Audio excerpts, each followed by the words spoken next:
What's up, everybody? This is Cortland from indiehackers.com, where I talk to the founders of profitable internet businesses, and I try to get a sense of how they got to where they are today. Today, I'm talking with Pieter Levels, the founder of Nomad List. Finally! Peter, I'm so glad to have you on here. Thanks for having me on your podcast. Do you know you are the first person that I ever reached out to interview for Indie Hackers? I did like a fake one with myself and my girlfriend, and then I reached out to you. I DM'd you on Twitter. Yeah, and it took a while. Yeah, it took a long time. Yeah, well, I think like your first response was like, I don't do interviews anymore. You're like, oh, that's great. Sounds like a cool site. No, because it was getting really crazy, and I had a lot of interviews where, and I think it's a common thing now, you have an interview and then the journalists, they rewrite the entire thing you said. And it happened to me like so many times, and then the article was really maybe not positive, or they just changed my answers. And I was like, that's not what I said. And then I got really burned out from like doing interviews, and I was like, well, why do I need journalists or podcasts? I'll just write a blog post and then I can control what I'm saying, you know?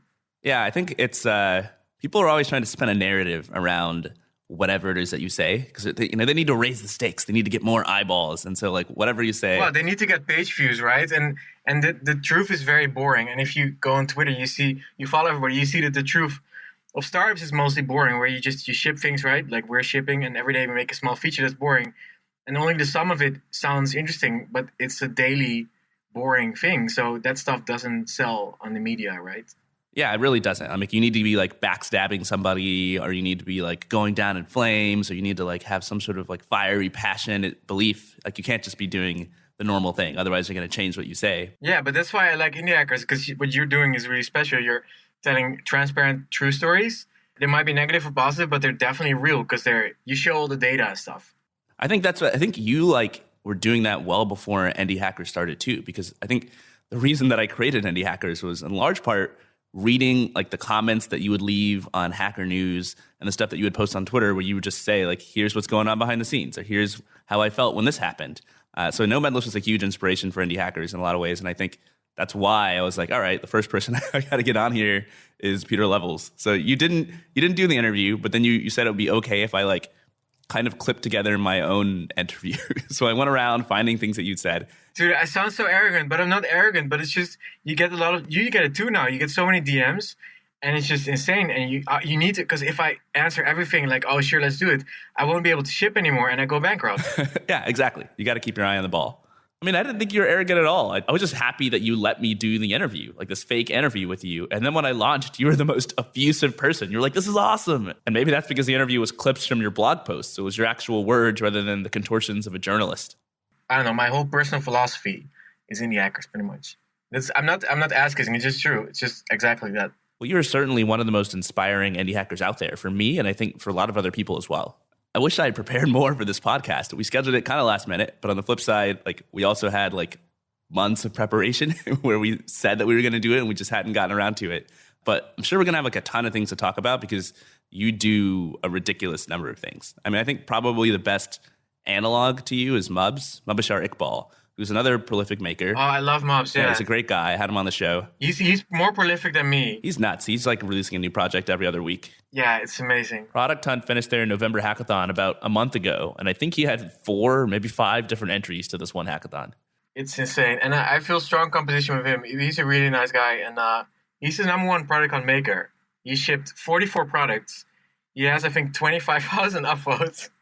And I'm like, I don't know, I'm like number 8 or something, and then I want to be number 1 because I'm competitive, but so I told Mobs I'm going to ship 10 products, so I get about 10,000 votes, and then I'll be bigger than you. And then he's like, well, but you think I'm not going to ship anything anymore?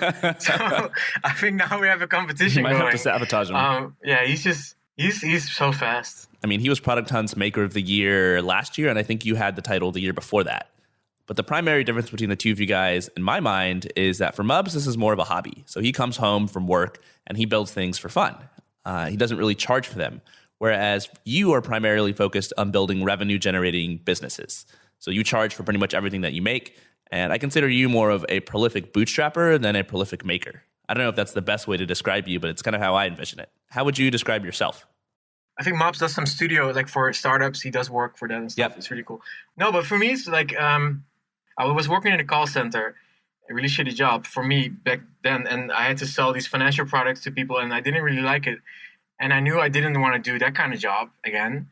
So for me, it's always been like I need to make money to pay my bills, or I won't be able to do what I want to do, right? Like, and I don't really want to work for other people.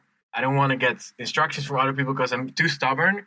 I always think like I usually think generally that I think it better or something, that my opinion is because of course it's my opinion, so of course it's better, right? For me at least.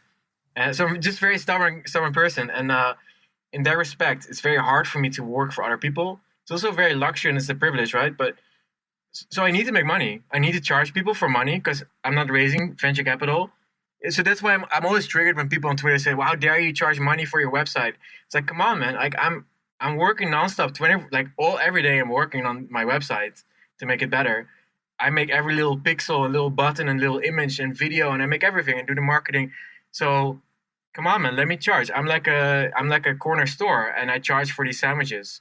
And please pay for them when you like them, so I can continue making them. Yeah, I think it's funny. People on the internet have like this classic attitude of they're just so used to getting so many things for free from, I don't know, VC funded companies put out things for free, and other people on the internet do like open source stuff for free. Facebook, Google. Yeah. And so they're like, everything should be free. And then it's like one person's making something and it's like, actually, I'm going to charge you. And honestly, like you get a lot of complaints, but it also works out surprisingly well. I mean, I know you're doing very well from a lot of the things that you've made, and you've got a huge fan base of people who are more than happy to buy the stuff that you've made. And I think no, and it's like let's just be honest, it's loads of money. It's like the revenue is for me ridiculously high. I think for any person with a salary, it's ridiculously high, and I save most of it, and I'm not embarrassed by it. I think it's really hard work, and yeah, just charging people helps, and you always get hate for charging. And I think that's actually one of the big things for starting makers, like newbie makers. They're really scared to charge. It keeps coming up. They like to make something and they spend weekends on it as a side project, and then when a lot of people start using it, they'll charge like $2 or $3, and then you're like, no, you need to charge like maybe $30 a month, because you can't even charge $10 because Netflix charges $10, but it's $1 billion company, so it has a lot of high volume. You're a small maker, you maybe need to charge $30 a month or $100 a month if it's B2B, right? Yeah. Like you need to pay your bills. You need to pay your rent. Come on. Exactly. And for whatever reason, people get it backwards. So like, oh, I'm small, I can't charge more. Well, it's the exact opposite. Netflix can charge very little because they're taking advantage of economies of scale. When you're tiny, you can't do that. You have to charge more. Absolutely. Yeah. And what I learned in business school and what I learned there was the price is not about the cost. You need to decouple price from cost. Like what you put in as time is important, but what's more important is the value that a user gets from it. Like, how do you change the person's life? Does he save or he or she save 2 hours of work every day? Okay, what is her hourly rate? $100. Okay, you saved her $200. Then you could probably charge $150, right? Because the margin is then $50 for her. It's like such an unnatural way for so many people to think. And I want to get into that, and talk about how you have put that to work and all the different things that you've launched. But let's introduce yourself to people who don't know who you are. You've worked on a ton of different apps. People might know you for one thing and not realize that you've made another thing that they love and that they use. So can you describe, I guess, kind of a breakdown of, your life today? What are the things that you've made? What are the things that you're working on? And if you don't mind sharing, what's the financial breakdown of how much revenue your apps are generating? Okay, so my main things are Nomad lists. It's kind of like a database of cities. I collected 1,000 cities in the world, and I collected all this data about the weather and the internet speed. And I started because digital nomads, I was a digital nomad in 2013. I wanted to travel, and then I was working a little bit. I was like, okay, which cities can I go to that have fast internet? Because it was so important to have fast internet to work, right? And where it's kind of warm and where it's just kind of cheap because it didn't have a lot of money back then. So I made this website that's called Nomad List, and now it has almost 1 million users a month. The revenue is about, it ranged from $15,000 to $25,000 a month. It's mostly subscriptions or memberships. So you can join the website and then you have access to all these social features to meet other digital nomads, remote workers, travelers. You can put all your travels in a profile. It's kind of like a social network for travelers and remote workers. And then I have another website called remoteok.io. I started that because I saw a lot of people around me. They wanted to become a nomad or work from home or do remote jobs. And it was very hard to find remote jobs back then because they were all dispersed on different job sites, like normal, regular, traditional job sites. So okay, I'll just aggregate. I'll use the APIs of all these job sites to, kind of use I wrote a function to see which job is actually remote. And I parse some filter words or whatever. And then I took the job, put it on my site, and linked back to them, to that site, so they would get traffic. And that worked really well. Then I started selling my own job posts on Remote OK. And that makes it ranged from like $5,000 to $10,000 a month, just from job posts from people. I have a lot of these, side projects that don't really make money. Like I just released Hood Maps, which is a neighborhood mapping app. So people, like I was in Amsterdam, and my friend was gonna visit Amsterdam, and I'm from there. So she asked me like, where should I go in the city? And my problem was there's always people going to the tourist places in cities, and they don't really get an idea of the real city. I was like, okay, I'll just draw you a map with colors. Like this is the tourist area is red, this is the hipster area is yellow. And I sent it to her, and she said that was really useful because I could find a place where to go. And the areas were completely different. I was in very local areas, in the hipster areas, and it was cool. So I made that into an app recently, and that works really well. That gets like, I think, 400,000 users a month. Yeah, it's just a crowdsourced map pretty much. So I have all these little side projects, but only Nomad, Listen, and Remote OK make the real money.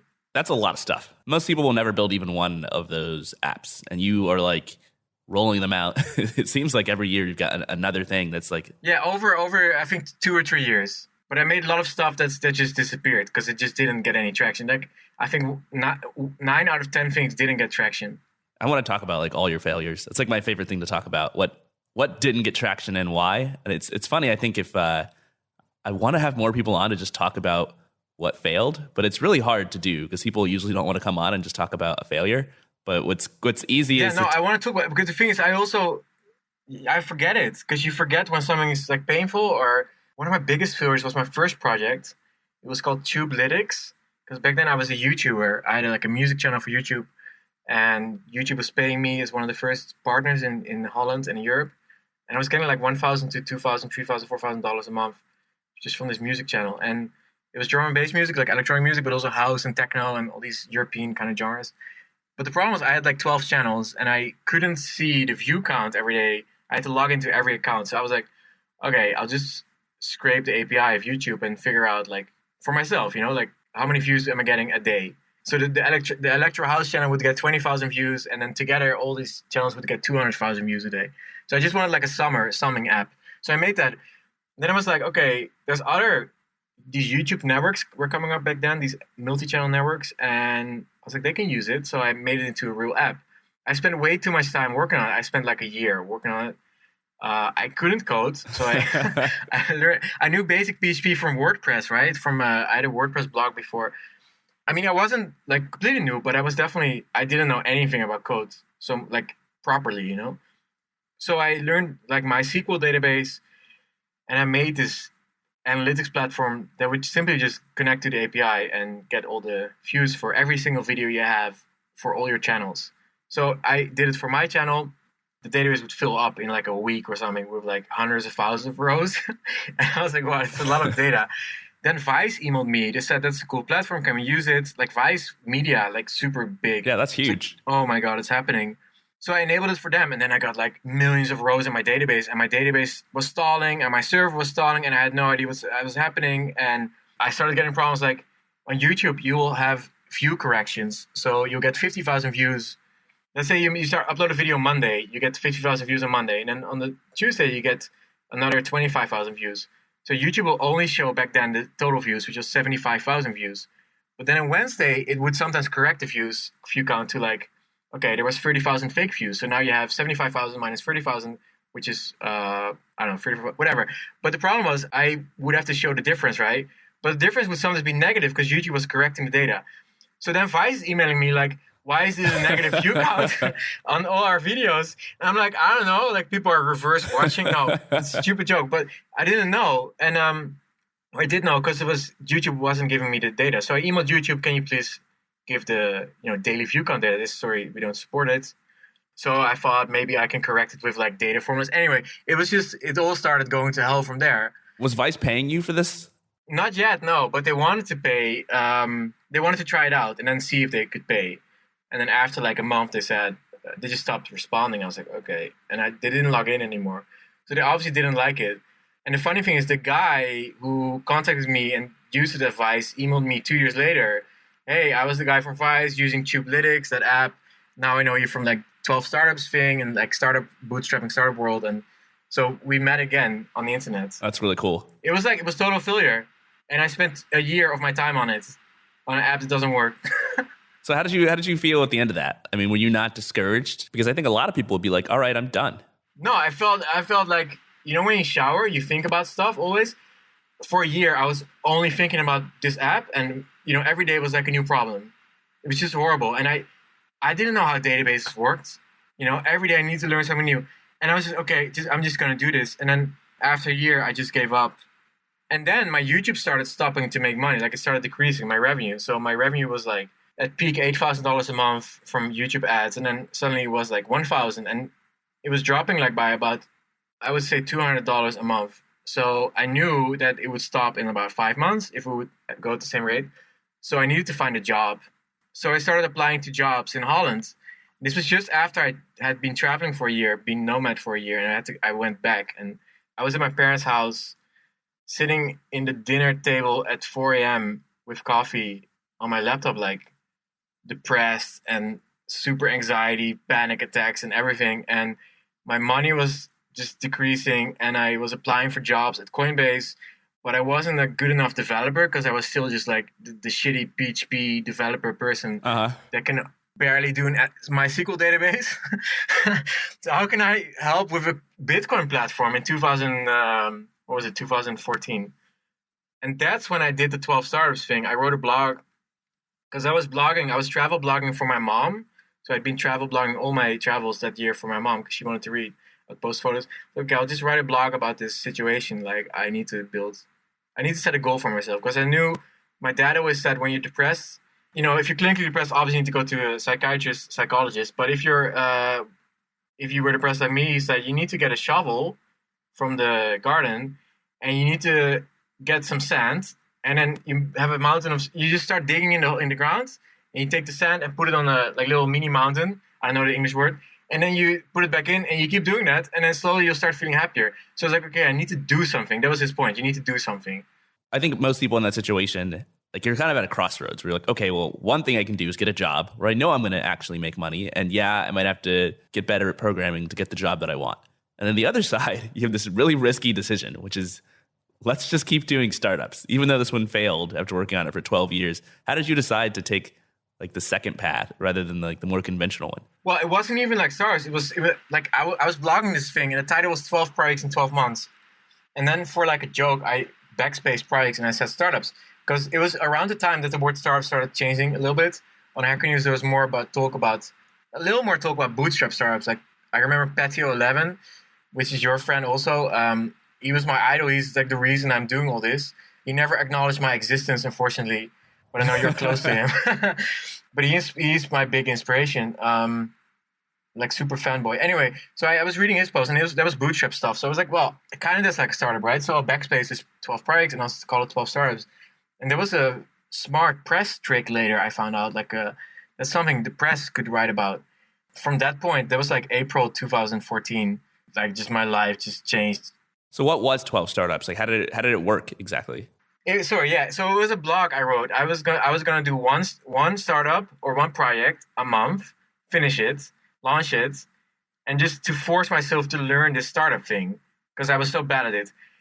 And then I knew, because I spent 1 year on this TubeLytics app and it didn't work. So I was like, okay, I shouldn't spend so much time. I should do a little bit more like lean startup stuff, just ship and deploy and launch and validate. And my idea was, and I think this is definitely new, or my perspective on it was new, validate by launching. So you don't know if the app's going to work, but you need to launch it, and then you know if it's going to work. And you need to understand that most apps won't work. So that I knew. So I was like, okay, then I'll just do a lot, and I'll see what sticks, like throwing spaghetti on the wall. And then I started making one thing a month. It's cool how you're building off of all this knowledge and experience. What were some of the apps that you ended up making? The first thing was Play My Inbox, which was my friends. We were always chatting, and we were always emailing each other songs. So I would log into their email with a robot, and I would I would check the URLs, and I would put it in a playlist. And I launched that. I think it was on Product, but I didn't even know Product back then, so somebody launched it for me. It was okay. Like, a lot of music journalists started using it. It was kind of fun, but didn't make money, right? And I think the second thing was GIFbook, maybe, which was like animated GIFs on flipbooks. So I found a person in Malaysia who printed flipbooks and said, okay, can I just send you frames of an animated GIF, which I would cut it up in PHP, and it would email to him, and then he would get some money, I would get some money, and it worked. A lot of people got animated GIF flipbooks, but then it was such a small margin, I gave up on it. There was Go Fucking Do It, which was the first one that went viral. It was an app where you set a goal and you put a price on it, like I want to quit smoking by 1 January 2018, and if I don't, I have to pay $50. And you enter your credit cards, and that was the first time I used Stripe.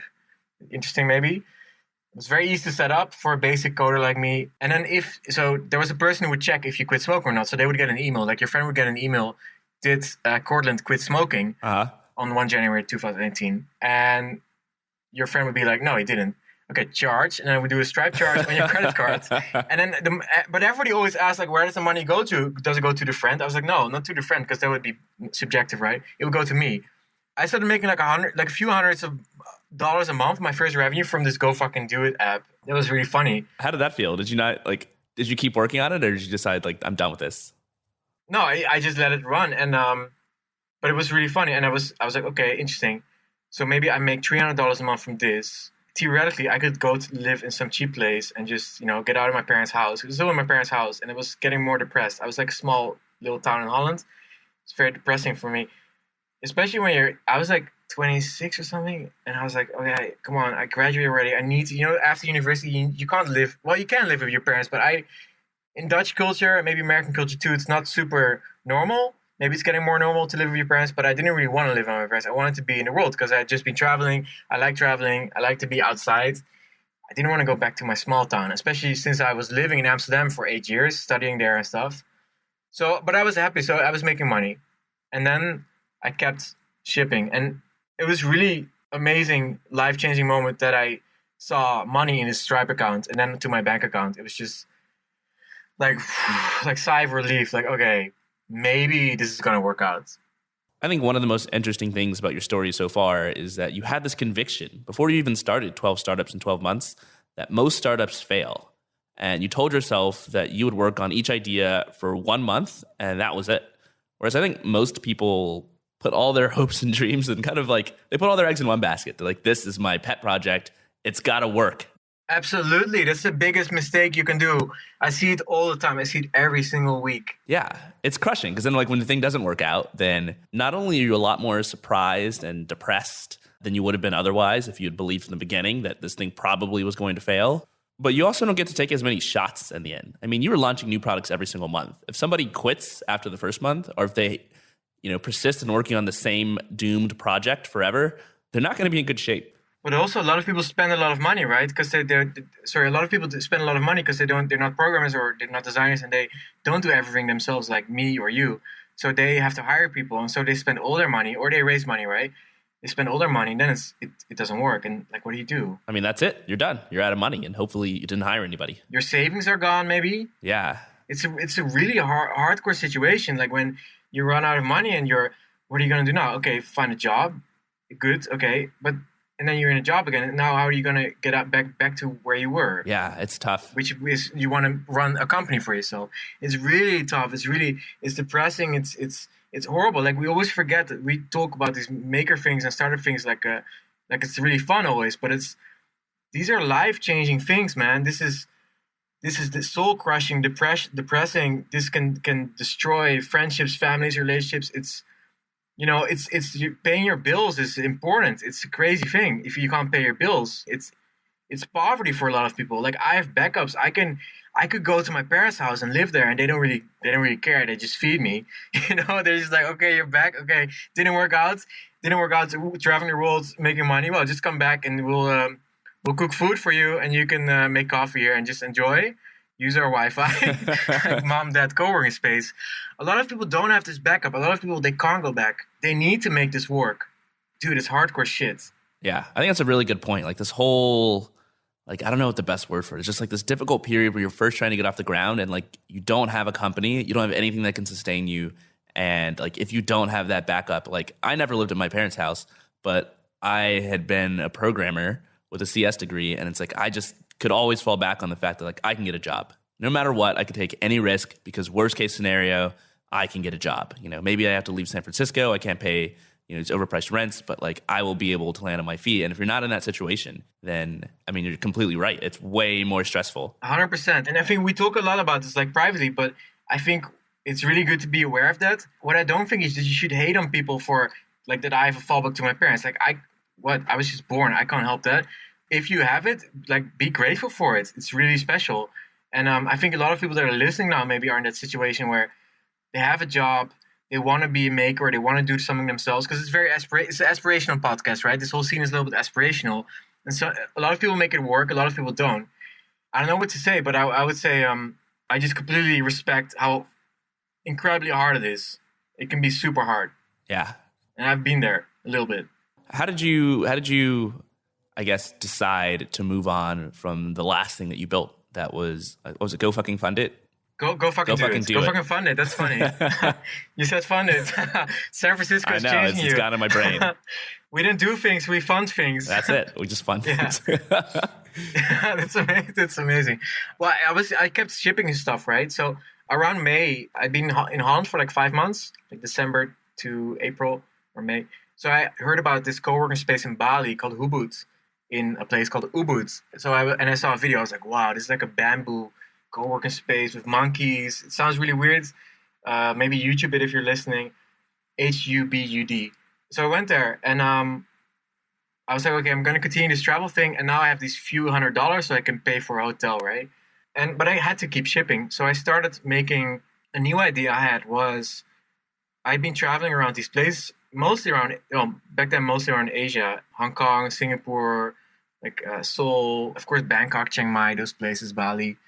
I was like, okay, these places are pretty cool to live for a while, and you can really focus on things because it's a very different life than in SF or Holland, where, well, first of all, SF is very expensive. Amsterdam is also almost at the same level, very expensive. So you can't eat out a lot. At least I can't back then, especially. And what the life I had in Asia was mostly just you're in the co-working space, you're working, you get coffee, then you get some food. Food isn't very expensive. You get a like $3 sandwich, you get $250 dinner maybe. So I could save a lot of money like bootstrapping with this money from Go Fucking Do It. The thing is, I wanted to see if there was more cities like this, more places where it was like fast internet, a little bit cheap, and warm. It had to be a little bit warm because I'm from Holland and don't really like the temperature in Holland. I like it to be more like California temperature. And it made me feel happier and stuff. So I made a spreadsheet of 10 places I knew, and then I shared it on Twitter, like, do you know any other places that are cool like this? Because literally nobody knew. There was no, like, the digital nomad scene wasn't really existing so much as now. People didn't know remote work. Remote work was literally hardly on Hacker News. Digital nomads were definitely not on Hacker News. And I remember in Chiang Mai, like the Nomad hotspot now, there was only like 20 people back then doing this stuff. And we all knew Tim Ferriss, but it wasn't a big thing at all. Tim Ferriss had been in 2007 with this 4-hour work week, but it had kind of, tapered off? That's the word, I think. So I was like, okay, where can we go? And there was some blogs that were talking about different cities, but there wasn't quantified data. So I made a spreadsheet, shared it on Twitter, and I was like, okay, maybe some people added, but then hundreds of people started adding. And then there was, I think, over 1,000 people added data, also about like the cost of living and stuff. And I was like, wow, this went very viral. This is very interesting. This is like an anomaly. This is not normal. How did you get 1,000 people to find the spreadsheet that you created? Well, I tweeted it, and then people started sharing it on Reddit. People started sharing it in, I don't know where they were talking back then, because there was no real chats about Nomad stuff, but I honestly have no idea. It only got 3 retweets, but it somehow filled up.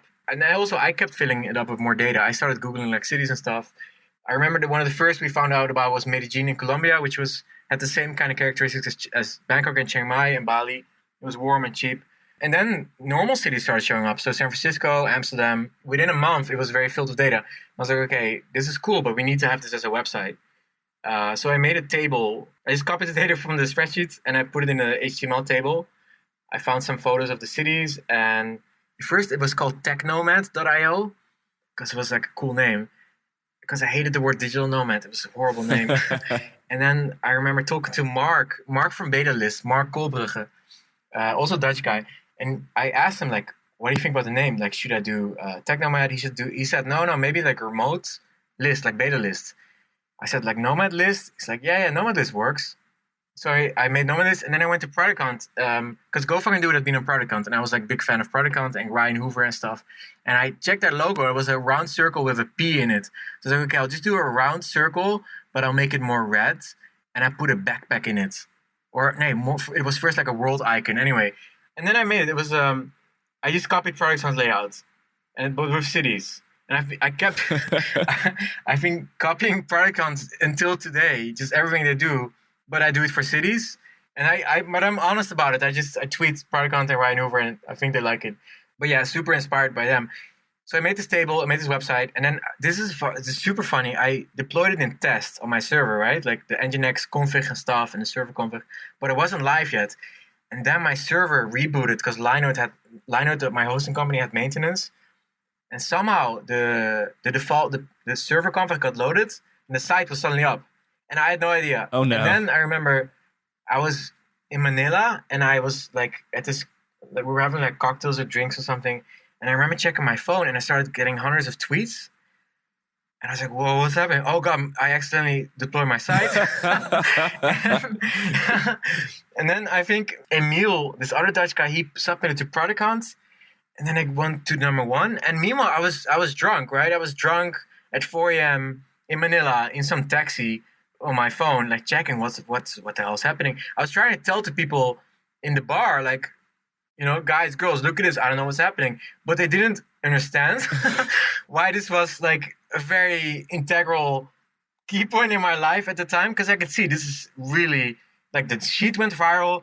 The site goes viral without even me posting it. It's insane. And I went to Prague number one, and I was like, oh my God, this is ridiculous. This is going to change everything. You know what's cool is like, the fact that you're so prolific and you're launching all of these startups. Because I mean, at this point, you've launched at least 4 or 5 products out there.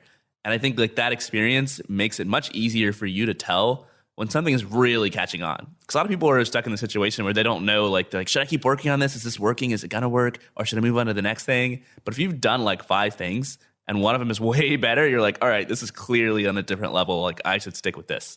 Dude, that's completely it. And it's intuition. I really believe in intuition a lot. And you know when something's special. It's just like when you see a boy or girl, whatever, and you fall in love, right? You're like, okay, I know this. Well, it's not always accurate, but I know this might work out, right? It's same with when something like this goes viral. You're like, oh my God, this is completely crazy. And I remember I woke up the next day, and Twitter was full of messages. I got all these emails. I think then I went on Hacker News the same day or that week, and then it went also number one there. And it was, dude, the site was nothing. It was like a HTML table with cities and the cost on it. It wasn't even special. And if you launch something that's so not special, that goes like this, you're like, oh, maybe it's not about the product. Maybe it's about the trend. And it's like, okay, so maybe this digital nomad trend is finally moving from where it was, which was like Tim Ferriss' 4-hour work week. A little bit sleazy, I think, internet marketing, virtual assistants, bullshit scene, to be honest. That's what it was. Towards Hacker News people, right? Hacker News people were the remote developers, engineers, people that are just doing really cool shit, right? That's changing people's lives. It's cliche to say, but it's true. They're making like these giant apps that are all over the world being used, like Lyft, Uber, Facebook, Google, whatever, Apple, right? It was arriving there. So it wasn't ready in 2007 yet. And I think it wasn't ready because of internet speeds and a lot of stuff. Now it was finally ready. I think the financial crisis of 2008 had something to do with it, like this, like delay effect of like, okay, I don't know, we want to have a different life maybe. How much were you thinking about this stuff back then? Like, were you like putting in a lot of thought to figure out what is... I was thinking a lot about it. Because I remember blogging about bootstrapping startups in Asia back then, and it kept going on Hacker News. Like I think other people also were submitting my posts, and it kept going on the front page of Hacker News. So I was like, okay, this is definitely something Hacker News likes. And Hacker News, to be honest, and this sounds very arrogant, but Hacker News is always ahead of trends about 3 or 4 years from mainstream. Like Bitcoin, Dropbox they were negative about, right? But it turned out to be fine. Always when something's happening on Hacker News, my mainstream friends are going to talk about it within 3 years, and my mom and dad are going to talk about it within 5 years. To be honest, that's just how it works for me. So I was like, okay, if Hacker News likes it, this is going to be a thing. So I need to how do you call it? Like go full on this project. So I went, and I think I launched a few more 12 startups, but I didn't finish the project, to be honest. In that year, at least. I finished it, I think, by now. I think I've launched by now 12 projects. But back then I was like, okay, I have two choices. Or I leave this site kind of like basic and not maintain it. That would be super stupid. But then I can continue the 12 startups. So I went 100% on that project, and I just started like adding data, adding features. I knew I needed social features because I read something. If you want to keep people coming to your website, you need to make this site sticky. So you need to either ask them for their email, or you need to have like social features that they sign up, right? I didn't know how to make a login form or user database stuff. It was really hard. So I was like, okay, Slack was coming up back then. So I was like, okay, I'll just use Slack. And I made a Slack group, and I started inviting my friends. And then that grew within months, grew to like 500 people. And then 1,000 people. And I kind of connected to the website, but really shitty again. Like it hardly worked. It was like it was a type form. And then I remember getting spammers on this Slack because everything was free. So I charged $5. And with Typeform, you can add a Stripe box really easily. So they would pay money, and then the spammers were gone, right? And then there was more spammers again. So I charged $25, and then $50, and then I think $99. So I kept charging more. And then suddenly I was making money from Go Fucking Do It. And I was making money from Nomad List. And it wasn't basic money. It was starting to pass $1,000 a month. I was like, oh my God. And it kept growing.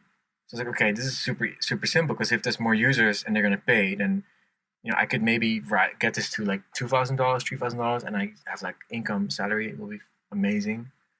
And it happened.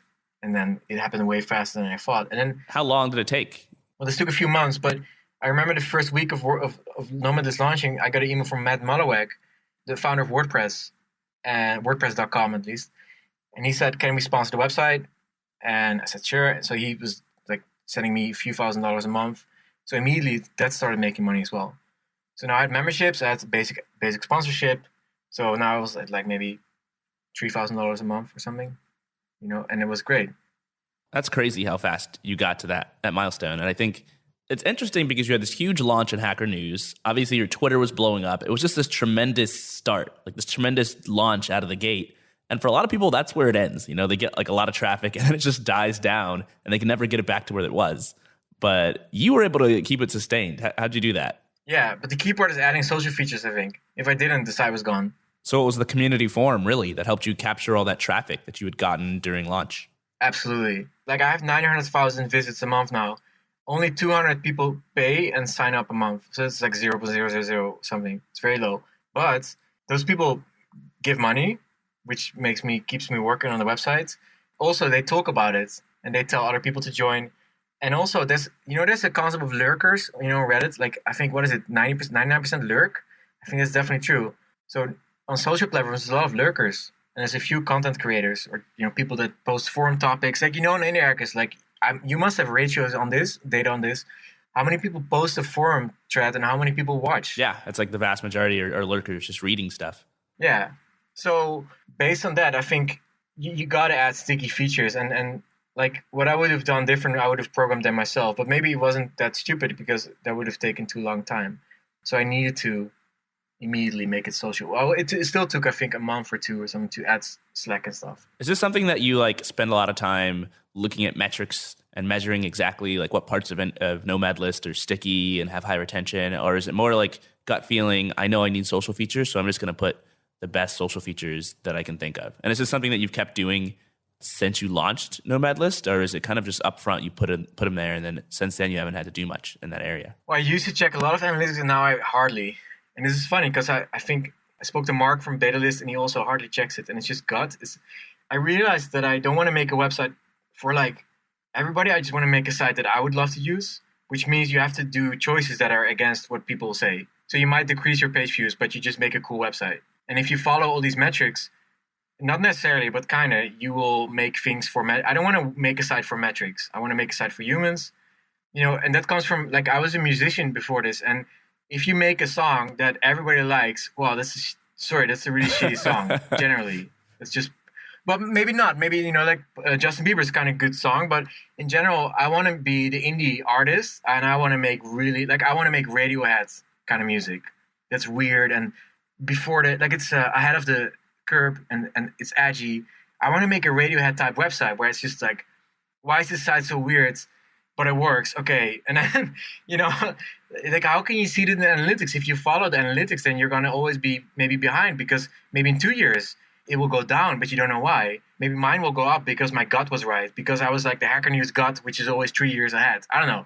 Maybe that's arrogant, but maybe it's true. Yeah, I think also it's much better if you have a handful of people who really love or hate what you're doing than have a ton of people who are lukewarm about whatever it is that you're building. That's it. It's better to have all these haters as well. You're totally right. But I think what I did do is I would launch features and then I would look at the database or something. Like, okay, are you people adding, like I added the trips feature where people plan trips. I was like, okay, are people actually adding their travels to this? And they did. And now it's a really big part of the product of Nomad List. So I test the features. Yeah, and it's also cool that you are a Nomad List user yourself. I mean, you're a digital nomad and you started this entire thing because you were traveling and you wanted to know what the best places to go were, which gives you a lot of insight into what features to build, especially compared to somebody who might just be working on this, who doesn't really travel and live that lifestyle themselves. No, totally, yeah. I feel like, like patient zero, I feel like Nomad's number zero, and the site has to be great for me. And I think that's a very good question, an integral part of like making bootstrapping and stuff it's better to make things for yourself and solve your own problems. It has limitations as well, but it means you're the expert at your own problem. And I see so many people, the majority of people are trying to solve other people's problems. And I've tried that too. It hardly works for me because I don't know the problem. And it's as bare as this that last year I was living in Holland for a while in the summer, and I forgot what nomading was and what's important. And I kind of made the site worse. And then I started traveling and I was like, okay, this site is unusable on mobile. And why are all these buttons here that are not important? I want to know, like I'm literally standing in the middle of nowhere now. I want to know, where's the place to work? Where's the hotel? Where's this and this? What's the price of this? And so I changed the website again to fit my needs again. Yeah, exactly. So being the customer of your own product, like dog fooding, is so super important for me. That's such a good hack. It's like I wish I could do that more easily with Indie Hackers. It's like I made Indie Hackers for similar reasons, to help me solve my own problem. It was really to help me come up with an idea for something to work on and to help other people do the same thing. And then it's like once I got something to work on, I wasn't the ideal user anymore for a long time until I built the forum. No, and it's a traditional fall for companies that they forget who are they making things for? What's their audience? Like, why are they? Cause you see it so much with VC funded startups. They start with like Nomads, for example. If Nomad this was VC funded, and then the VC would call me within like month two, say, Pieter, Nomads is a small market. You need to go for the general travel market. And I'm like, well, dude, like I didn't even validate the Nomad market. It's month two, and then he's like, no, you got to go into all these different verticals. And after 3 years, I'm like selling furniture or something. It's just too broad, and it's insane. So don't do that. Like make it for yourself. Well, let me ask you, how do you keep your eye on the ball? Because the entire time you're building your company, you're going to run into snags. You're going to run into issues where you want to grow and maybe something's holding you back, or you might change as a person. So how do you make sure that you're always building Nomad List for yourself? That's my biggest fear, to be honest. Because in terms of nomads, I'm a different nomad than I was the first month, right? That I did it, like 2013 in April. I was so naive but also like exhilarating. Everything was exciting and stuff. And now it's still amazing for me, but it's more like now I want to stay in places pretty long. Like I want to stay 3 to 6 months, or maybe 9 months. I don't know. I want to have more of a base. Maybe it's not just about age. It's about like I know how it is to travel every 2 weeks to a different continent, and it's ridiculous. Like it sounds cool, but it's ridiculous. You sit in airplanes and everything kind of starts looking the same, and that's not the point of travel. So, for example, that's the difference from me 4 years ago. And the question is, who are my users? Is it me or is it these new people? And I kind of need to focus on both, but it's not sure. So it's a big challenge, man. How do you know? Are you just talking to people in your community? Or are you like doing surveys? Are you just tweeting stuff out and seeing like what the reaction is? Absolutely. I talk a lot to people like I meet. Because if I go to a co-working space in a Nomad spot, I will get recognized, which is really funny. And they'll be like, oh, I love the website. I use it a lot. And I'm like, yeah, but what do you really think? Like, what do you don't like about this? He's like, honestly, like these buttons are ridiculous. Like you need to change it. I'm like, okay, cool. What else? And I'll just try and get the negative stuff. It's very important. It's most important. Get the fanboy stuff, fangirl stuff out of the way. And just like, okay, what's bad about the website? What do you hate? And why are you not using it? A lot of nomads, they're like in Bali, for example, they're just not using it. Why are they not using it? Should they use it? Or they've already found their spot. Like there's people saying here like, okay, I don't need your website because I'm already in a co-working space where I meet friends and people and stuff, which is one of my side's goals, right? I'm like, well, that's a very good point. Like maybe that's better, right? But yeah, you have to talk to people and also solve your own problem. But yeah, it's hard. It's pretty cool because you're in like a good like industry where it's like maybe even a little bit easier to talk to people, because traveling is like, on one hand, it can be really lonely, but on the other hand, it's kind of social. If you have these meetups with people who, you know, are Nomad list users and they go to Bali and they want to meet other people like them who are also nomads, you can just go literally talk to people face to face. Whereas like so many other people launching businesses will never once talk to a customer face to face. Absolutely. And no, I remember Patio 11. He made an app called Appointment Reminder, right? Yeah. And he would go into barbershops and he would just say, "Hey, what's your biggest problem?" You know, I don't know if I had the guts to go into a barbershop and like ask all these. They were like, "What are you doing here, man? You need to get your haircut or you get out." Like, but for me, it's easier. And you know what's also interesting? Like, you need to be sure that the local knowledge you get it's very different than the internet knowledge. But people say the internet is it's a lot of hate, but it's also way more honest and real. And you know, Reddit, they upvote like the highest, like the most important thing they say maybe about your website. They will be like Nomad list sucks on Reddit, and then the top vote is like, yeah, this and this and this sucks. While in a co-working space, like or real life, they would be way more nuanced. But there's probably a lot of truth in both, and I think more truth in the Reddit top comment, which says like, Pieter, why is this wrong with your website? You know, it's so radically honest. People are afraid to offend you in real life. So when they see you in person, they'll be much kinder, which is nice on one hand, but then you kind of have to filter and be like, okay, what do you really think? Yeah, but then the opposite happens on the internet. They're like, you are a terrible person. I hate you. And then you meet them in real life and they're like, you know, sorry I said that, but I had 6 coffees that day and I was a little outraged. But I can understand the hate. I mean, on a laptop, you're different. On a computer, we're different. So let's talk about travel for a second while we're on the subject of meeting people abroad. How do you get so much done while also living this digital nomad lifestyle? I mean, I have this image of you on a jet with your laptop open, cranking out features on the plane and being super productive and meeting people. Whereas when I'm traveling, I get very little done. I'm completely discombobulated. The process of having to constantly pack things up and unpack them makes it hard for me to get work done. So I'm curious what you do to counteract that. No, I mean, me too on a plane. First of all, I hate flying and I feel horrible and I feel sick after. And it takes me about 7 days to get to normal, to be honest. Like, usually 4 days, but something like that. I think the misunderstanding, which is very radical, is that nomads or me, they travel a lot. Like, I don't travel at all a lot. I might even travel less than you. Definitely in the beginning, I would fly like from, like every few weeks or something. And now it's just, I'll prefer to stay in places for months. So it means that I will fly. Like I just flew from Holland to Bali in Indonesia. And this was like a month ago. So it took like a few days to recover. And then I've been shipping solidly. Like I've launched Nomad List 3.0 here and I've been shipping solidly from here. And yeah, it's fine. It's exactly like normal life. And I think we need to get rid of this idealization of travel. Like fast travel is absolutely terrible for you. Holiday travel where you just go someplace for 7 days it's fine. I understand why it is, because especially in America, people work, like, what do they get? Like a week? It's like 2 weeks. Holiday, I think. By law. In Europe, it's much more. 2 weeks, yeah. In Europe, I think you get like 6 weeks. The problem is that, when you finally feel like recovered, you have to go home again. That means a lot of people, they will try Nomad stuff and they will do it really fast. And they'll say like, okay, this doesn't work for me. Like, I'm not feeling psychologically stable. I don't feel physical stable. You go crazy. Huh. So my advice would be, what I do is I stay longer in places.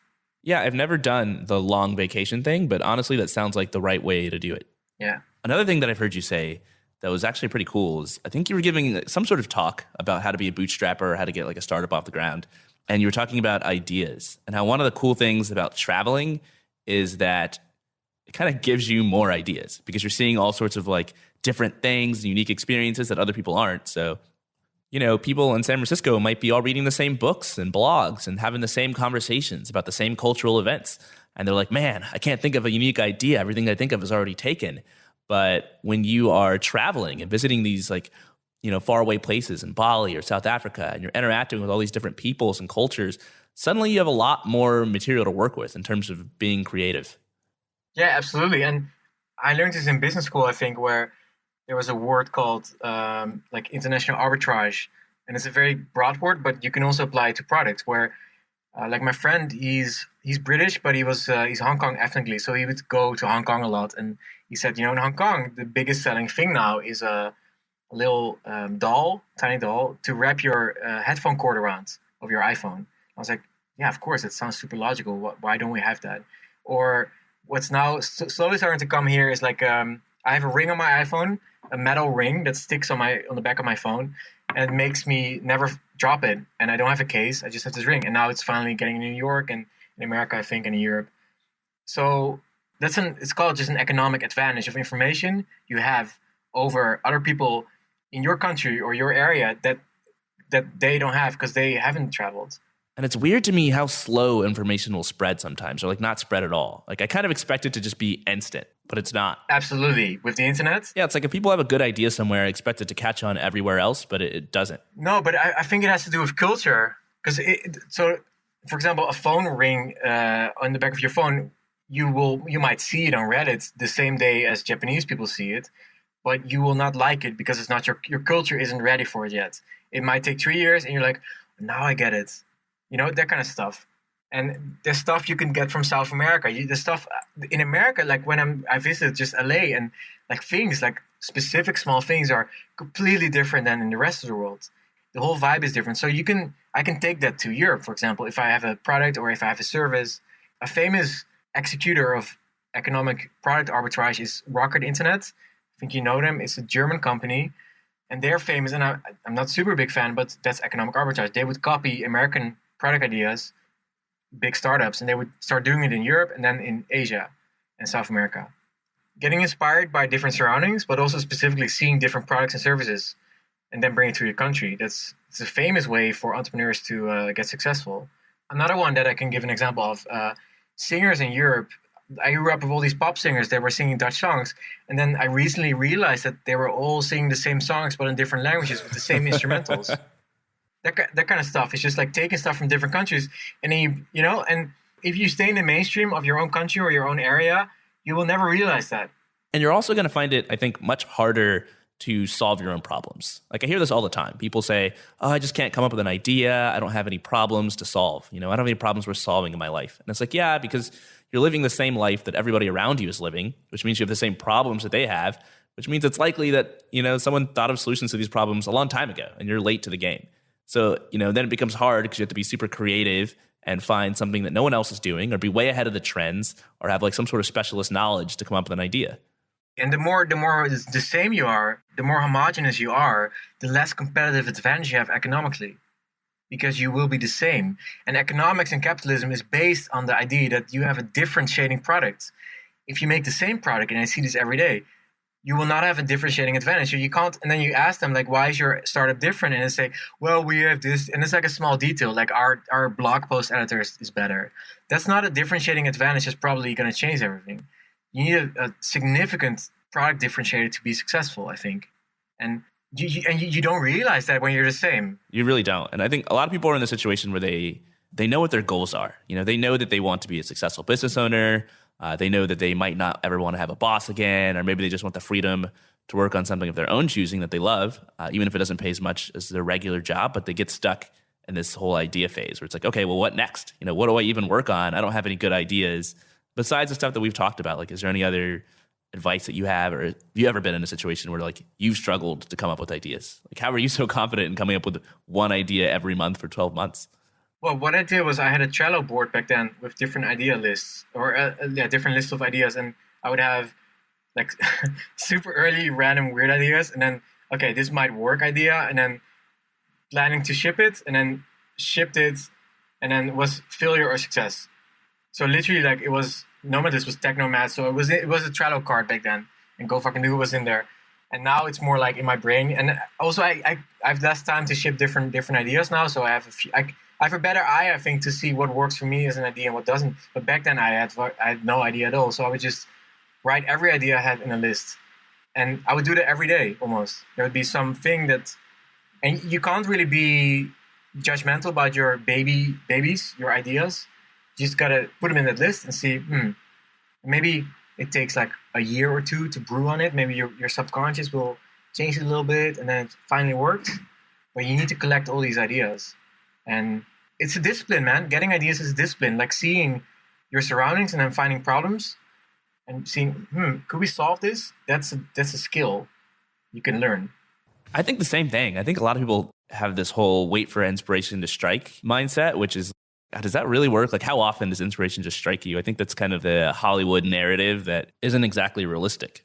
I think it's much better to be very deliberate about deciding what you're going to work on and very deliberate about identifying opportunities, because you'll just come up with better ideas. I mean, you and your Trello board, that's a perfect example of being deliberate. I actually kept an idea notebook for years that I would never really read. I would just write in it when a new idea came to me. And when the time came for me to actually work on something new and I was reading this idea notebook, I had to basically throw the entire thing out because all the ideas were terrible because I never really took the time to refine them. So I think you get a lot more mileage if you're very deliberate about doing this and you're going over and iterating on these ideas and prioritizing them and reading them and working on them actively.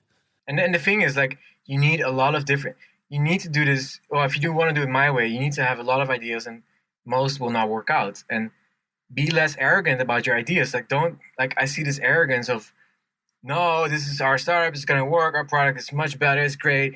And don't be so arrogant, man. Like, validate and see if it's true. Otherwise, you don't know anything. And generally, most things won't work out. It's just, come on, it's the same with dating. Talk to most people won't work. They won't become your girlfriend or boyfriend. It's normal, right? Maybe we're too used to things working out. Yeah, I think it's one thing to hear people talking about how most startups fail or how most relationships don't work out. But then when your startup fails or when you get dumped, then that's a whole different feeling. Yeah, so it's like an illusion. Absolutely, it's like hypnosis. It's like an illusion that you think. I think, and this also applies to relationships. You need to know that if you're in a relationship, maybe it's not going to work out. Same with startups. Same with everything in life. Maybe nothing is sure, right? You can't be too confident. So do you have like a checklist? Like if you're going to work on an idea, how do you decide whether or not it's worth working on? Do you have like a list of criteria like, okay, I got to analyze the size of the market and see if this idea is big enough? Or, this has to be an idea that I really love working on. Or maybe it has to be related to Nomad list in some way. Or maybe you don't even use a checklist. Well, no, I think it's intuition. It was intuition in the beginning. Although now, what switched after this 12 starter stuff was that I knew that I could make money from stuff, and I didn't want to do non-monetizable side projects all the time. I wanted to make stuff that generally I could easily monetize because I needed money. So I filtered it on that. So point number one for you is that it absolutely has to make money. No, I mean, it doesn't. But if your goal is to pay bills, yeah, of course. Yeah, for sure. Don't kill your babies. And generally, you will, every website, mostly you will be able to find a way to make some money, right? But your time is limited. A lot of people are trying to make things work on their savings, right? They have like 12 months to make something work, to become a maker or a startup founder, and then they know their savings are gone. So if your time is limited, try and focus on stuff that is at least a little bit monetizable, because you need the money, right? If you're doing it as a hobby, side project, which is great, I think it's amazing, it's like creative expression for sure, then of course it doesn't matter. It depends on your priorities. I like what you were saying earlier about how Nomad List is really a clone of Product Hunt. It reminds me of that quote about how good artists copy and great artists steal. And I think what you were really doing was stealing from Product Hunt. I think to copy something is really just like to copy the surface level details. You're not really going deep. But if you steal something, you're really taking it and you're making it your own. And what you're doing is taking Product Hunt's features and making them your own on Nomad List and making them apply to digital nomads. And what's funny is that I did the same thing to Nomad List with Indie Hackers. Like Indie Hackers is really Nomad List in disguise. And people don't really know this because it's not obvious on the surface, but that's amazing. It looks much better than Nomad List, I think. Thank you. Beautiful. But seriously, there's this like the business model or maybe just like the strategy behind Nomad List, I think is so cool. And when I first saw it, like the reason that it inspired me was because I figured, hey, I think this could be applied to a whole bunch of different ideas that aren't just Nomad List. And it's cool to have you here now because I can actually, run these thoughts by you and you can tell me if my analysis is off. But I think for any topic that people really care about, but where it's also hard for them to do research, you can do all of that research for them and put it in one place and essentially create a site like Nomad List or Indie Hackers. And it's going to look different depending on what the topic is. So with Digital Nomads, what you made was a grid of cities with numerical data that makes it easy to compare one city to another. With Indie Hackers, it's a list of interviews with entrepreneurs who've already done what you're trying to do. And Product Hunt is just a daily list of the newest products. And I think from an outside perspective, they all look very different, but it's the same underlying principle of just taking data that people really care about and compiling it and putting it into a useful format all in one place. And then phase 2 is once you have all this traffic, is you build a community around this information or around the people who are interested in this information. And this is something that you did very early on with Nomad List with your community forum and your ability to get people to contribute to the actual data and rankings. And then phase 3 is once you have this community of people who all care about the same things, you build related products that they'll also find valuable, which is, again, something that you've done a really good job of with Nomad List. And I think Product Hunt's really done the same thing. And again, I think what's great about this is that anybody can follow the strategy so long as they pick the right topic and they figure out a valuable way to compile and display that data. No, that's golden analysis, like 10 out of 10 points. That's super spot on. And I think, not enough people realize this. And also, I think this is a very interesting, again, like I did economics, and this is economic theory because this is the gaps that Facebook isn't filling. Like Facebook is the giant social platform, right? They can't do niches very well because you have these Facebook groups about startups. And to be honest, they're all terrible. You have Facebook groups about nomads and they're all like spam and self-promotion garbage. Facebook groups are generally not so great. And then you have a dedicated website, which Facebook doesn't have the resources because they don't care about Nomad List revenue. That's like peanuts for them, right? But for me, it's a lot. For a $1 billion company, they don't care. And they can't invest a lot of effort into making a site like this. So there's an opportunity, even with big corporations dominating the internet, right? Like Netflix, Facebook, Google, whatever, to fill these niches. Yeah, it's small potatoes for them. They need it. Like normal people need these. They need Indie Hackers, they need Nomad List because there's nowhere else, right? And I think that's economic explanation of what's happening, which means that there's a niche for, and probably we don't know, but there's a niche for horse farms or whatever, or horse stables, or coffee cup designers, or latte art. Of course they are, and there's maybe they're bigger than Indie Hackers and Nomad List. You don't know because you can collect all the people from the whole world in one niche to one website with a forum, with a chat, with some data about the products or the topic, and that's it. Yeah, and also the cool thing about it is that you can pretty much do whatever it is that you're interested in. Like if you are an avid underwater basket weaver, then you probably spend a lot of time on the subreddit for underwater basket weaving, and you probably know a lot about that topic. Or if you're a digital nomad, you can look at the Facebook groups that exist for digital nomads and say, okay, why do these groups suck?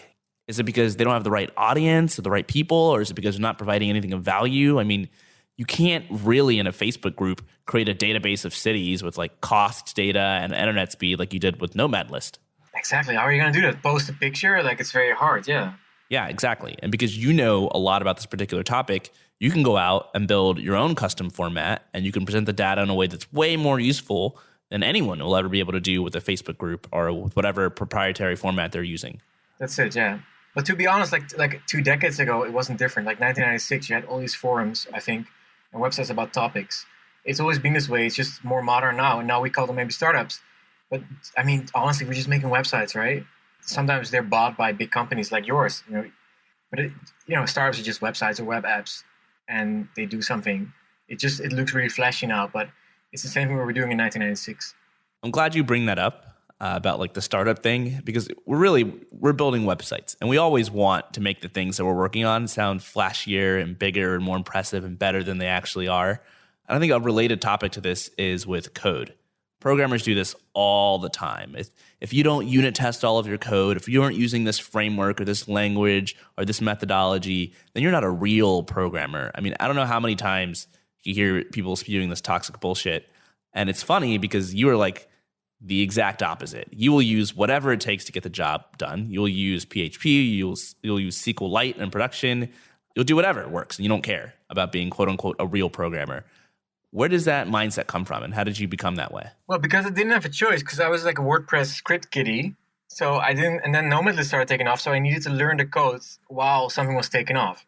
So if I would have said like, okay, guys, I'm gonna take 6 months off to go to this React JavaScript core bootcamp, and then I rewrite the whole website. Come on, it would be gone. So I didn't have any choice. So the constraints. This is important. I think keyword is constraints of creativity and constraints of expression made me like this. And this is, I think, one thing you said was wrong. Like I'm not religious. I'm just teasing maybe, but I'm not religious against all these new JavaScript frameworks and hip stuff.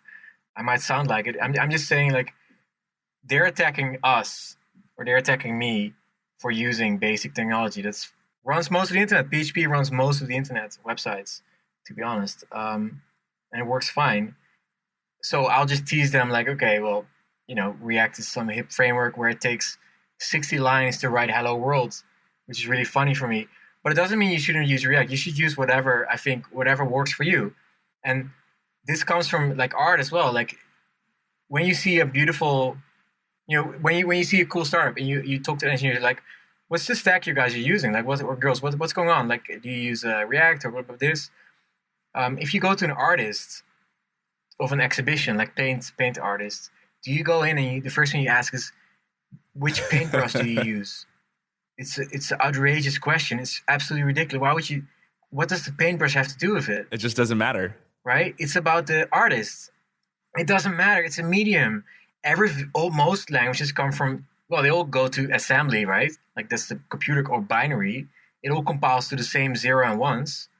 So why are you asking about this? Isn't it about what's in my mind and what I'm trying to express here? So I see it more like in an artistic way where it really is not important. It's which technology you use. And this religious, I think it's biological, but this religiousness about technology stacks, which is hilarious, it's outrageous. It's absolutely ridiculous. And the only thing the only exception I see here is when you build a spaceship like Elon Musk, I would definitely make sure it's safe and you use the right technology stack for it. Or if you build a giant enterprise app, it's definitely, there might be advantages. But if you're like a solo maker or a small team, come on, what does it matter? Make sure your site is secure, like do a security review. But stop being so religious about technology stacks. Use whatever works for you. I think it's toxic actually, because there are things that help people and inspire people to start things. You tweeting about how you launched Hood Maps and got to the front page of Reddit, or Patio 11 writing about how he's knocking on doors and selling his app appointment reminder. People probably start a lot of startups that they otherwise wouldn't have and get the courage to start by hearing these stories. But at the same time, there are these other like negative forces where you might have haters on Hacker News who flame everyone who makes anything that's not exactly to their standards. Or you might have developers who are religious, who are like create this toxic environment of like, you need to have the absolutely perfect code before you can start. And then people who might have otherwise started a company now won't start it because they feel like they need to go to get a CS degree before they can start anything, or that everything they do has to be perfect. So I think you're one of the more inspiring people because you make it very clear that you don't have to do everything perfectly to succeed. And like you're really good at, I think, honing in on what is worth focusing on. Because it's not like you can build a startup by just ignoring everything. Some things matter. No, it definitely matters. But I also like to make myself look like more of an idiot than I am. I'm not that stupid as I look like on the internet. I make myself look stupid to show how if you're stupid, you could also do it. Because I do use stupid technology. But yeah, it needs to stop. And I think it is toxic. And it's very toxic to new people. My brother tried to learn web development. And he asked people like what to use. And I said, again, like use whatever you know a little bit. And he knew a little bit of JavaScript and PHP. But he said, no, I'm going to learn Meteor because everybody says I need to learn Meteor. This was a few years ago. And Meteor was hot. He went into this rabbit hole for 2 years, I think. He came out. He had shipped nothing. But he could talk a lot about, I don't know, event bindings and all these weird terms and stuff and front end, back end merging. But it wasn't the goal that he set in the beginning, which was he wanted to ship an app or a product. And I think that's very dangerous. And yeah, let's not keep new people out. You need to be inclusive of and welcoming of new people. And come on, man, let them write whatever they want to write and make whatever, and be a little bit nice about it. And don't be so religious, because yeah, it's very, very, very toxic. And you know what the worst is? The people hating are enterprise engineers. They're not individual makers. They're not startup teams generally. Startup teams know makers as well. They know how hard it is. And they are usually tech stack ambiguous. It's the enterprise engineers. And maybe they're listening. And if you feel like this, change your toxic behavior, please, because enterprise is different than what we're doing. It's a different world with different rules. I mean, in that situation, your job is to code. Like the whole goal is to write code. Whereas when you're starting a company, it's a means to an end. Yes, exactly. They have a specification and a team. My spec changes every second because I reload the page and I don't like the button, so I'll put the button somewhere else. That's a different specification of what we want to do. And come on, you need to see, like, I'm not telling Comcast how to code or how to ship, right? Comcast, you need to ship faster. Verizon, this is incredibly slow shipping. No, I'm just doing my thing. So enterprise engineer, let me do my thing and let everybody do their own thing. And it would be good for more people coming in. And it's amazing if more people come in. We need more indie makers and more indie products. I think it's very healthy, and it's literally the metaphor of having a corner coffee shop next to Starbucks. They exist. There's a lot of them. We need more corner coffee shop internet businesses. I couldn't agree more. I think a big part of what you're doing with your blog and especially with your Twitter account is you're inspiring people. You're getting more people in to build these corner shops, these corner coffee stores on the internet. But at the same time, you've built this huge audience for yourself, and it can serve as a distribution channel. So when you launch a new product, you can drive a ton of traffic just by tweeting about it without having to rely on getting press or getting to the top of Product Hunter Hacker News. And I think the way that you tweet is so distinctive. Like you have this free-flowing style. It's very carefree and very informal that a lot of people don't have. And the result is that your followers are more engaged. You get more tweets and more likes than other people with similar follower counts. And I wonder how much of your strategy is carefully considered, because you mentioned earlier that you kind of dumb yourself down sometimes to make it obvious to people that anybody can do this. But other than that, do you have a Twitter strategy, or is this just you being you? Yeah, I don't know. I never understood Twitter. And I was in this, like, I'm now in co-working space in Bali, and there was a girl last year who said, like, anyway, we exchanged contacts on Twitter and stuff, and she followed me. She said, wow, you have a lot of followers. And then she asked me, like, what's your social media strategy? And my brain kind of crashed. Like, I cannot compute this question. What do you mean strategy? You just write what you think? And I was like, oh, maybe the rest of the world does it differently. Because I don't really have a goal on Twitter. No, people do not write what they think. People self-censor. Yeah, no, exactly. And we know people around us that self-censor a lot. And I mostly don't censor. I think what happens is I order 3 coffees in a day. And about at 2.44 coffee, I start raging about things or not just raging, but also positive raging. And thinking like, okay, like this week I was using Tinder. I was like, this app doesn't work because I have all these matches, but I'm not meeting them. So I'll tweet like, okay, Tinder, 1,000 matches, doesn't work. I never met anybody. What's going on? And then everybody retweets it. And then maybe next week I'll make a dating app about it, based on this tweet. That's kind of how I think. So I'm constantly thinking about stuff and then I'm putting it on Twitter. So my Twitter is like my brain. It's very public. I've tweeted my meltdowns where I had relationship breakups and I was crying and I was drinking beer and crying. And I don't know, it's just, I want to be a little bit transparent because life is very ups and downs, right? And I think that has, like, I listen a lot to Joe Rogan and he talks a lot about transparency and honesty, that the future will be open and it will be very hard to keep secrets in the future because of data leaks and hacks and stuff, right? And I think that's already happening where it's easier for me to mostly not have secrets and just be transparent and open about what I think. It's a really interesting way to look at it. You're just getting out ahead of this inevitable trend toward none of us having any privacy whatsoever. I think it's absolutely inevitable. And like my goal is not to have a following. I do think there's a narcissistic element to it. Like I'm a little bit narcissistic, so I like having attention on me, and it's not always good, right?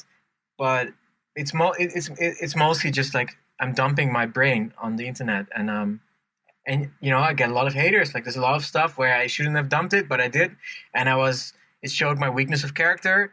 Like last year, I was people attacking me, I was attacking them back, and it wasn't nice. And then I've tried to be nicer this year. I think it's working. But yeah, I think transparency is great. But I think mostly don't have a social media strategy. Just be yourself. And I don't think that works on Facebook. I don't think it works on Instagram, but it definitely works on Twitter, being yourself. A lot of us, I think, get anxious about being ourselves online because it feels shitty for random strangers to hate on the things that you've shared, especially if they're personal things. I personally will get defensive if people say negative things about an app that I built. And an app is among the least personal things you can share. When you're actually sharing your opinions about how the world should work, or you're sharing your personal information or health information or relationship news, like that's, how do you deal with anxiety, and how do you deal with maybe the fear of people criticizing the things that you say? I think you need to understand that it's a platform. And I have a good example. I was doing YouTube. So I was a drum and bass DJ, and I would upload my mixes, and I had a press photo which looked like a trans DJ in Europe. Like, it looked really bad, like really me in a white blouse, and then it just with a headphone. It was so cheesy. But the biggest thing, it had 5 million views, and there was 6,000 comments. And there was about 600 comments about my eyes. They said, "Wow, he looks like a hammerhead shark. Wow, his eyes are so far apart that they almost fall off his head." Or I think he has peripheral vision, and all this stuff. And I was so shocked. So I started looking at my eyes in the mirror. I was like, and then with my roommate, we measured up my eye distance between my eyes, and it was pretty further than normal. So I got very insecure about that. But the point was that it took a few months of being insecure, and I was like, okay, yeah, far apart, cool, whatever. Internet doesn't hate me. They just think I look like a hammerhead shark. So maybe that's my thing. Like make the hate your thing. And they're probably right. It's maybe everybody was already thinking this about you, and now they say it. So it's the same with Hacker News hate. Hacker News is so hardcore hateful, but you should read those comments because there's something there that's truth, I think. Like they don't have any tact, but it's true, probably. Definitely in their perspective, right? And so I think for me, it's therapeutical because I will share something about my life or my apps or whatever, and I see good and bad comments, and I can't hide behind anything, right? I can't, because it's like my whole mind is on the internet, so I can't.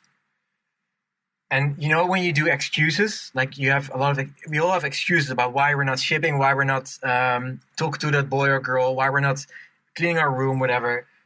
You can't have excuses when you dump everything on the internet. Because everybody will be like, hey, why didn't you clean your room? Hey, why didn't you talk to that girl or boy, right? It makes it actionable suddenly. So, and this is a psychological concept, I think, where the first step to curing your problem is admitting it, right? So I think tweeting is like that. It's kind of like that app you made, Go Fucking Do It, except instead of being motivated by, the idea of not losing your money, you're more motivated by thousands of people shaming you because you didn't do what you said you were going to do. Totally. And everything is a feedback session, right? Every single action or tweet you post is feedback. Yeah, it is. And I think you learn more from people on Twitter much faster than you do over other channels like email or something, where it just takes so much time between. Oh, so slow. Yeah, it's so slow. Whereas on Twitter, you're having this real-time back and forth conversations, and you can also include a lot more people at the same time. Absolutely. And I believe in the crowd. Like, I think the crowd knowledge is so powerful. Like, especially if I think I have almost 40,000 followers. So some are listening, and the crowd together knows very well what's going on. So doing a Twitter poll with 40,000 followers, like last week we tried to predict the Bitcoin price.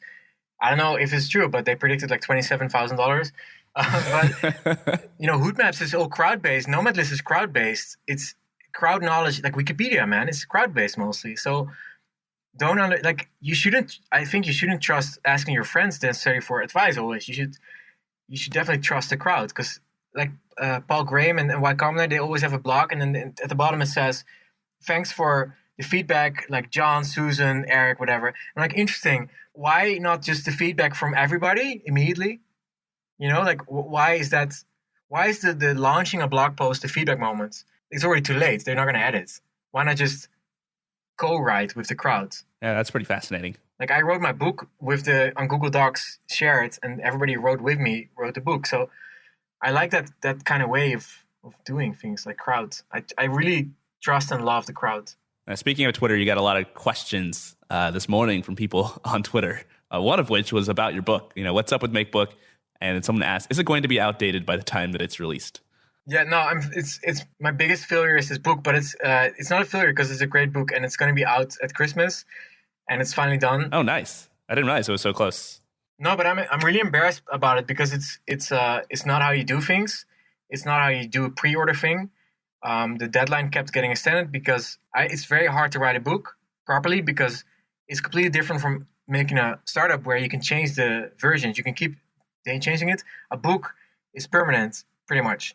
So I need to make sure it's really good. And then also, I was running these companies while doing this. I've been running companies for 2 years, and a book it just falls to a lower priority thing, and it's I don't know, it's really bad. It feels bad for me because it's like offending to these people that pay for it.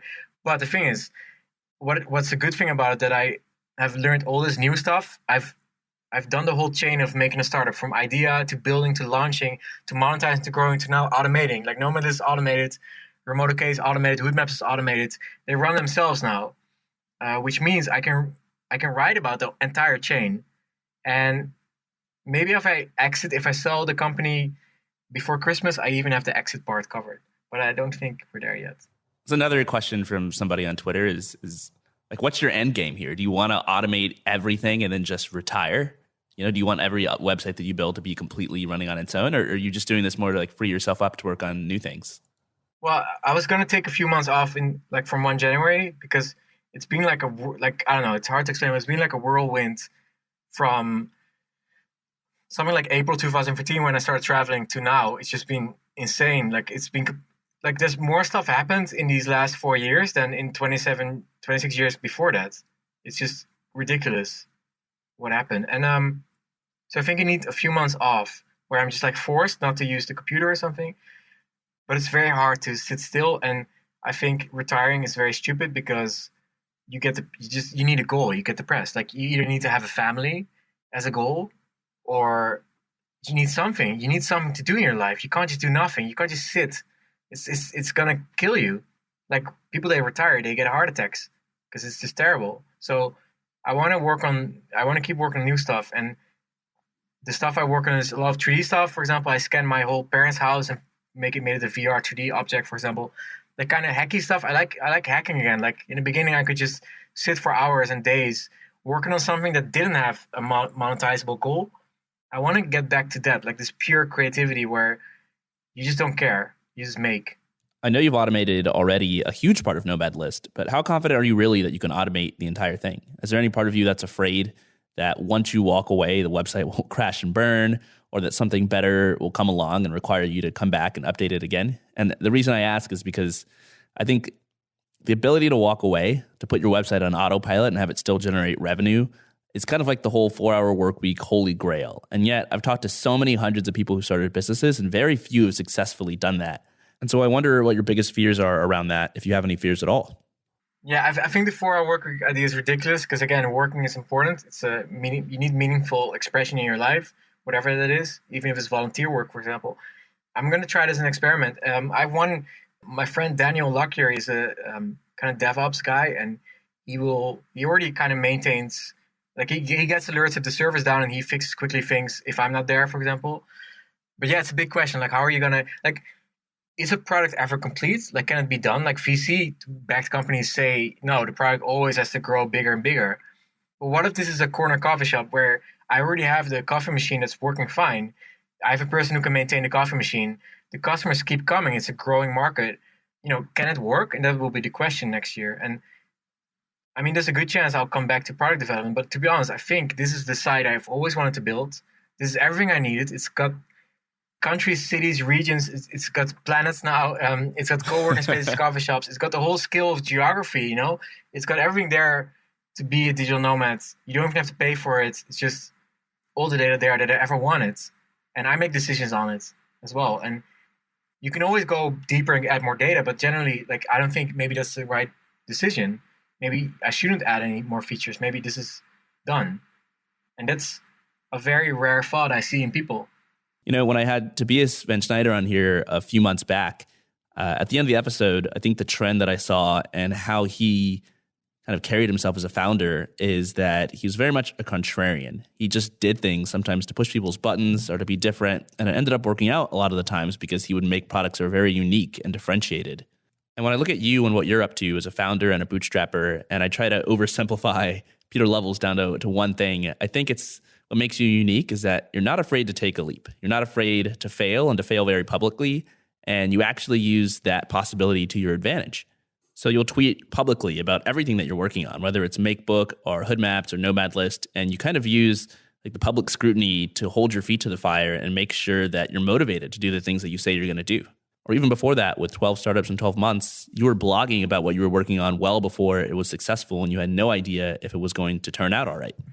And you even have, I think, the number one comment on the Indie Hackers forum. A while back, somebody was asking a question related to mental health. They're basically asking how they can overcome the fact that they don't have enough confidence to really launch something new. And I think that anxiety affects a lot of founders who aren't sure what they're going to do if they end up failing. And your response was that you are a big fan of exposure therapy. You force yourself to confront the thing that scares you the most, and it's horrible, and you're afraid, and it sucks. But then later on, you can look back at that experience and say, I survived that. And so maybe whatever I'm facing now is a little bit less scary. And I think that really exemplified who you are as a person. But there's a big problem with that because exposure therapy is very scary. Like it's the fastest way to solve your fear. But but you're scared. That's the whole problem. So you fix your problem by going into your problem. But it's terrible, right? It's terribly scary. And that's why nobody's doing it. So so what fear does, I think, you see this in a lot of areas. Like again, dating is a big one, but people start. This is a very good example. There's this scene, and I don't really like it. The pickup artist scene. It started like 10 years ago. I think it died out, but there was a very good example of people that are so scared to approach boys or girls. I think generally girls, that they would try and read forums and pay money for courses and read theories and stuff about how to do it. When actually, no, just you walk up to a human, you talk to them, and maybe they like you, maybe they don't. That's it. It's very simple, but it's very scary. I know because it's rejection. I'm not super great at it either. But fear has a way to steer you away from the problem, and because it's like least resistance. The least resistance path is not fix your problem, but read about it, read about solutions, not actually do them, buy courses. Get coaches and mentors. And you see this in startups too. Don't actually build a startup, but just read about it. And that doesn't help, I think. Generally doesn't really help. I mean, definitely if there's a clinical problem, you need to go see a doctor, right? But generally, like with startups, you just need to ship, and then the action will give you the information. And for me, the startup world is very like a metaphor, like like a swimming pool. There's a lot of people standing next to the swimming pool. There's like two swimming actually, and they're just like shutting up and swimming. And the rest is like talking like, hey man, like how do you swim? Like what happens? And all the guys like, well, I think like I've read somewhere you need to like move your arms. And then the other guy's like, no, you don't need to move your arms. You need to like actually use your legs to stay afloat. And everyone's talking. And then one person's like, did anybody ever swim here? It's like, well, those two are swimming, but we're not. But I've read a lot about it, so yeah. And then there's another person just jumping in, and they'll just learn to swim while jumping in. So just because otherwise you die. And it's the same with startups. If you don't make money, well, you go bankrupt. So the easiest way is to jump in the pool and try not to drown. Yeah, and I think the upside here is that unlike swimming, well, don't get me wrong, if your startup fails, it's going to suck. Like, you're going to feel that for a long time, and it's not a good feeling. But you're not literally dead. It's not the end of the world. You're not going to drown, and that's it. That was your one shot. You can't go back and do it again. It's a little extreme. Yeah, but the next time around won't be as scary because you did it. It's a I have very extreme metaphors, yeah. Same thing with Twitter. If you're trying to build an audience, like, and you put your personal stuff out there and you give it a shot, and like someone says something negative about it, you're going to live to tweet another day. And now you're a little bit stronger. Yeah, I think what you have is a swimming pool metaphor, and then you have the swim guard, the swimming pool guard, and the lifeguard. He has this big stick where he can, lifeguard, sorry, and he can use the stick to catch you up, and then you can swim a little bit more and slowly learn it. And I think you do have that with startups as well. But you gotta jump in the pool, man. You can't just wait your whole life standing next to the pool just watching. Like, if you want to swim, you gotta swim. You gotta jump in. All right. And so maybe we'll end on a more positive note rather than talking about anxiety and such. And let me ask you to picture, maybe one of your followers or maybe an Indie Hackers reader out there who's considering getting into business. And they've heard this whole episode. They've heard our advice about, just jumping, but, maybe they're still stuck. What is your biggest, thing that you would say to someone in that situation? And how do you think they can get over the hump and actually start their company? Well, this sounds really stupid, but it's the same thing I said before. Like you need to do it, and it sounds really basic, but you need to get in the pool or get on the bicycle and just try, and you will fail, and you will keep failing, and then you will keep failing, and then one day it might work, maybe not, might work, but I think reading about it, although indie hackers, sorry, that's indie hackers can be very inspirational, but there's a time and place for indie hackers, which is I will give you 10% of your day you can be an indie hackers, but I want you to ship for 90% of the day when you're working, right? Like you can't. There's something called startup porn, and you can't read too much and listen too many podcasts. You can't replace action with consuming media about startups. You have to act, which is developing, making. And I would also advise do it yourself. Everybody's hiring. If you don't have money for it, just do it yourself. Things are not that hard. You don't have to be like if you want to learn to bicycle, you don't have to be Lance Armstrong. You don't have to be the best. Just don't fall.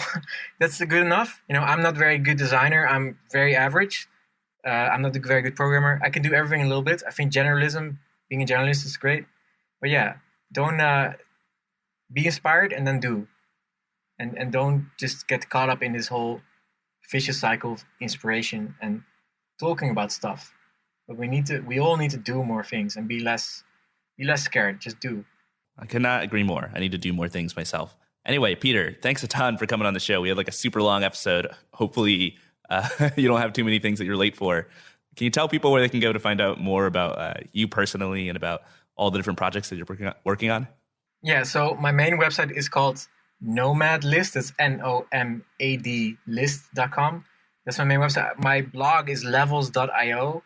And on Twitter, my username is levels.io. And, I tweet everything. As I said, it might be fun. It might be intense, but at least it's real. Yeah. All right. Well, thanks a ton for coming on the show. Like, there's probably like 100 questions people in the audience wanted to hear that we didn't get to, but like, maybe I can have you on another time, or maybe you can part two. Yeah, part two, or maybe you could come co-host the show sometime. I think that'd be pretty fun. Yeah. Is there going to be Indie Hackers video at some point? Ah, man, that's just so much work. Like, I think there could be, super cool. But I would have to outsource as much of that as possible. Yeah, I'd love to be on Indie Hackers video, the first episode. Indie Hackers TV. I'll remember that. Indie Hackers TV episode 1, Pieter Levels. Next time you're in SF, stop by. Thanks for having me, man. Yeah, thanks so much for coming on the show. Yes, for sure.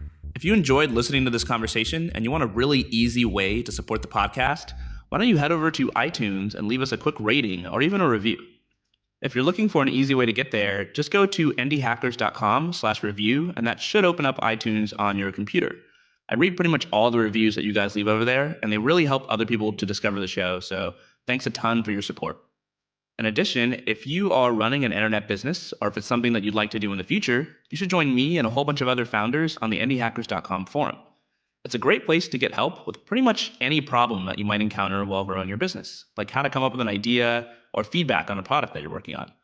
I try to spend a couple hours a day just answering questions and giving people feedback and getting to know everyone, so I really hope to see you there. That's indiehackers.com/forum. Thanks for listening, and I'll see you next time.